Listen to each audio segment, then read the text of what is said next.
আসসালামু আলাইকুম আমার প্রাণপ্রিয় মাছ চাষি ভাইরা। আজকে আপনাদেরকে দেখাচ্ছি আমার একটা তেলাপিয়ার প্রজেক্ট। এটার জল আয়তন 140 শতক। এখানে আমি এই বছরের সর্বোচ্চ তেলাপিয়া এখানে মজুত করেছি। এখানে মোট 19,500 পিস তেলাপিয়া আছে। এখন এটাকে ফিডিং চলতেছে, ফিড দিচ্ছে 75 কেজি ফিড এখন দিবে, আবার বিকালে দিবে 75 কেজি, মোট 150 কেজি। এটা পর্যাপ্ত না, 200 কেজি দিলে মোটামুটি ভালো হতো। তো আপনাদেরকে দেখাচ্ছি আমার মাছগুলি কিভাবে ফিড খাচ্ছে। এটা একটা আনন্দ, খুবই আনন্দ। মাছগুলি খুব লাফালাফি করে, খুব আগ্রহ সহকারে তারা ফিড নিচ্ছে।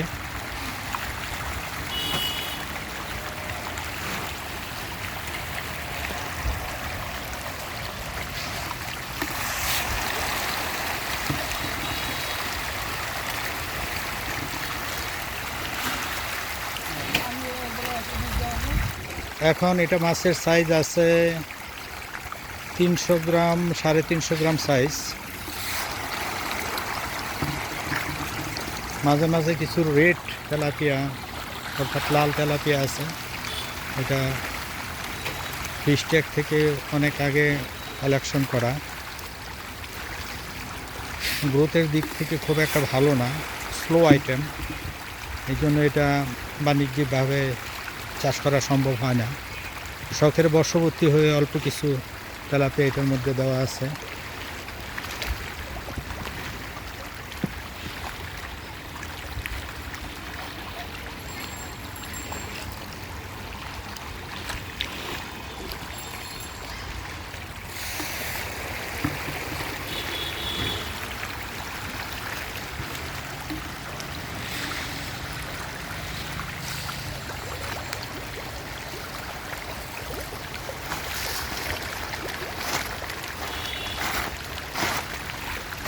চাষি ভাইদের জ্ঞাতার্থে আমি এটার এই পুকুরে একটু বর্ণনা দেই।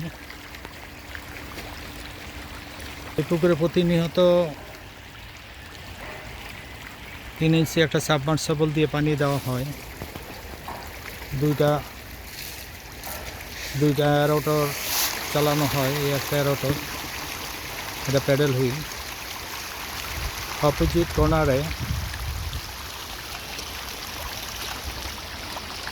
আরও একটি চলমান আরেকটি বন্ধ আছে। ওখানে দুইটা অ্যারোটর আছে, একটা চলে আর একটা বন্ধ থাকে। টোটালি আমার এই প্রজেক্টে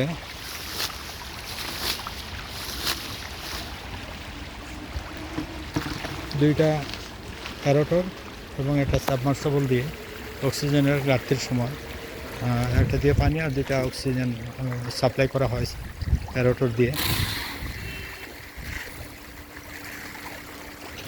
একটু চাষের বর্ণনা দেই। এটাতে আমি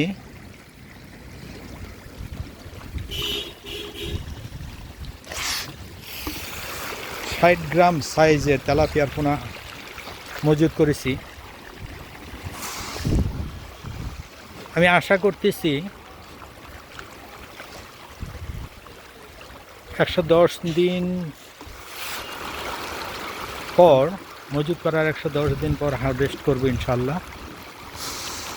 তখন টোটালি আমি প্রতি শতাংশ থেকে 60 থেকে 65 কেজি মাছ হারভেস্ট করতে পারবো ইনশাল্লাহ, যদি কোনো প্রকার দুর্যোগ না ঘটে। আল্লাহ যদি সহায় হয়, তাহলে এই প্রজেক্ট থেকে এবার আমি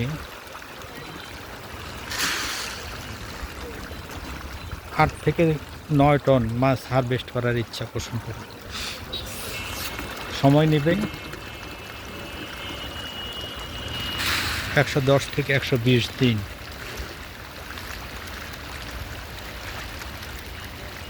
প্রতিটা মাছ আশা করতেছি আমি 500 গ্রাম হারভেস্ট করতে পারবো, বা তার চেয়ে একটু কম হতে পারে। 400-450 গ্রাম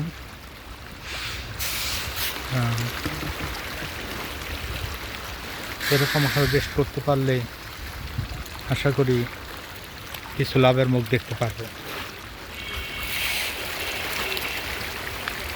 আমার এই প্রজেক্টের সার্বক্ষণিক সহযোগিতা করতেছেন আমার ইউসুফ ভাই। ইউসুফ ভাই একটু তাকান, এই হলো আমার ইউসুফ ভাই, একটু তাকান। সার্বক্ষণিক এই প্রজেক্ট দেখাশোনা করেন।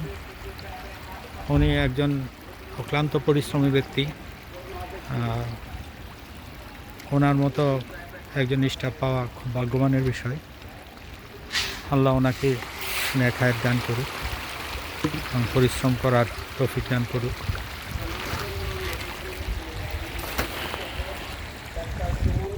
আমি প্রজেক্টের পুরো লুক আপনারটা দেখাতে চাচ্ছি।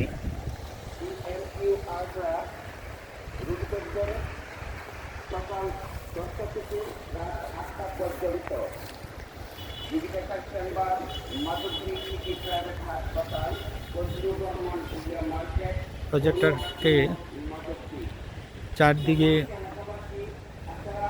লাইফ গাছ অর্থাৎ কাফিলা গাছ দিয়ে বেড়া দেওয়া, কাঁটা তার এবং নেট।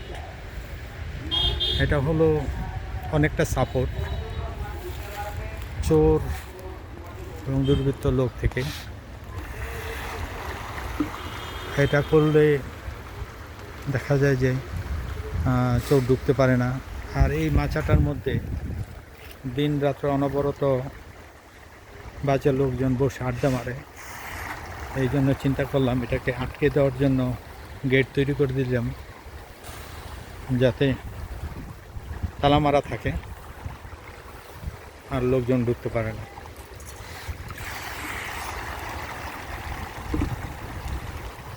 এই প্রজেক্টটা থেকে আমি বছরে সর্বনিম্ন 2 থেকে 3টা পর্যন্ত বেস আমি করতে পারি। আমার যতগুলি প্রজেক্ট আছে এটা সবচেয়ে সুইটেবল বা সুন্দর, এবং চারদিকে খোলামেলা, সকাল থেকে সন্ধ্যা পর্যন্ত রৌদ্র, 2 দিকে রাস্তা, একদিকে মসজিদ, ঈদগাহ, খেলার মাঠ, মাদ্রাসা, পাশে একটা হাই স্কুল। সর্বোপরি এখানে খুবই সুন্দর। রসুলপুর গ্রামের মধ্যে এই পরিবেশটা সবচেয়ে সুন্দর। এই সুন্দর পরিবেশের মধ্যে আমার পুকুরটা আরও অনেক সুন্দর পরিবেশগত দিক থেকে। মাছ চাষি ভাইরা যদি কখনো সময় সুযোগ পান, আমি আপনাদেরকে বলবো আমার প্রজেক্ট ভিজিট করার জন্য। আর সর্বোপরি আমি চাষি ভাইদেরকে একটা কথাই বলবো, ওনারা যেন